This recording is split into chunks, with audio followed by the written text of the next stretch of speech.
Water bodies form where rainwater naturally accumulates, seeps into the ground, and stays as surface water, creating lakes and ponds.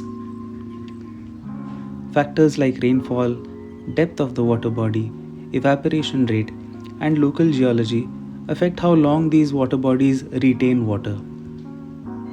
These can be seasonal or perennial.